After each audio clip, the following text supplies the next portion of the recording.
केंद्रीय संस्कृति और पर्यटन मंत्री गजेंद्र सिंह शेखावत ने कहा कि राजस्थान सरकार पर्यटन को लेकर योजना बनाकर भारत सरकार को भेजे। निश्चित रूप से उस पर सकारात्मक रूप से विचार होगा। शेखावत शनिवार को अपने संसदीय क्षेत्र पहुंचे। एयरपोर्ट पर मीडिया की एकल खिड़की व्यवस्था न होने के चलते जोधपुर में पर्यटकों की कमी के सवाल पर उन्होंने कहा कि एकल खिड़की और परमिशन इसका एकमात्र कारण नहीं है, ये विभिन्न कारणों से एक हो सकता है, लेकिन किस तरह से राजस्थान में पर्यटन की संभावनाएं बढ़े। उन्होंने कहा कि घरेलू और विदेशी दोनों पर्यटकों की संख्या में इजाफा हो,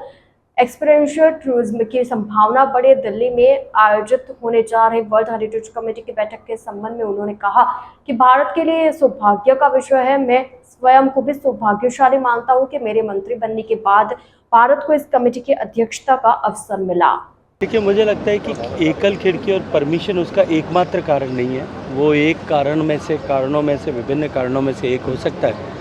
लेकिन किस तरह से राजस्थान में टूरिज़्म की संभावनाएं बढ़े,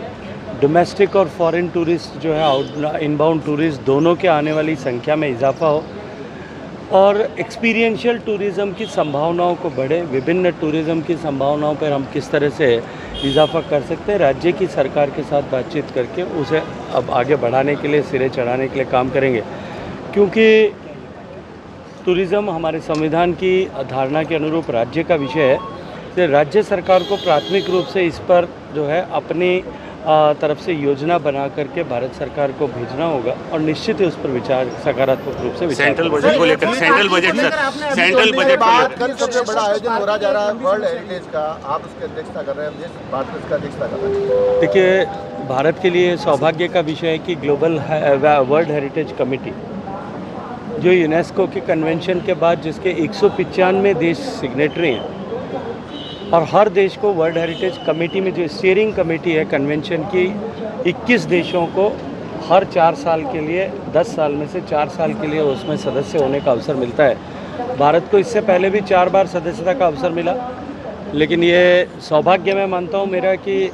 मेरे मंत्री बनने के साथ ही भारत को अध्यक्षता का अवसर भी मिला और अध्यक्षता के अवसर के साथ में आज़ादी के बाद पहली बार भारत में वर्ल्ड हेरिटेज कमेटी की बैठक होना सुनिश्चित हुआ। बहुत बड़ी चुनौती थी कि केवल इस 40 दिन के कालखंड में हमें एक बड़ा आयोजन करना था जिसमें देश दुनिया के लगभग 3200 से ज़्यादा प्रतिनिधि होंगे, दुनिया के 165 से ज़्यादा देशों के प्रतिनिधि वहाँ पे उपस्थित होंगे, 30 से ज़्यादा देशों के मंत्री उसमें उपस्थित होंगे, जो टेक्निकल लोग उसमें उपस्थित होंगे और इसके साथ साथ में जो है माननीय प्रधानमंत्री जी और डीजी यूनेस्को दोनों की उपस्थिति में उसका उद्घाटन होगा। और ये आयोजन जो है, ये बैठक 10 दिनों तक चलने वाली है, जिसमें विश्व की धरोहर के रूप में जहाँ जो मान्यता प्राप्त 1199 साइट्स हैं उनका एक बार वापस री ऑडिट तो हो गई और साथ साथ में विभिन्न देशों ने जो प्रविष्टियाँ इस साल के लिए वर्ल्ड हेरिटेज साइट्स के डिक्लेयर करने के लिए भेजी हैं उन पर भी विचार होगा।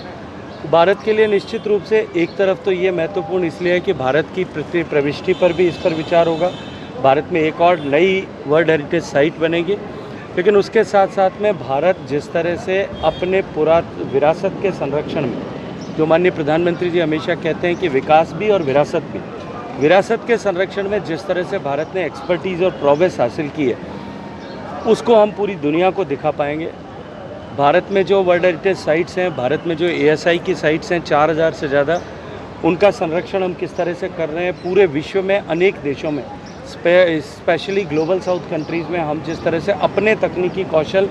और अपनी ताकत के आधार पर उनके पुरा संपदा को संरक्षित करने का काम कर रहे हैं, इस सब के ऊपर जो है हम पूरी दुनिया के सामने शोकेस कर पाएंगे। इसके अलावा भारत की सांस्कृतिक विविधता, भारत की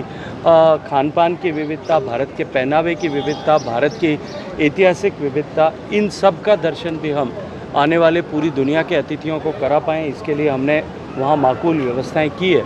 मैं ये मानता हूँ कि ये तीसरी बार सरकार बनने के बाद माननीय मोदी जी के जो मंत्र है विरासत भी और विकास भी,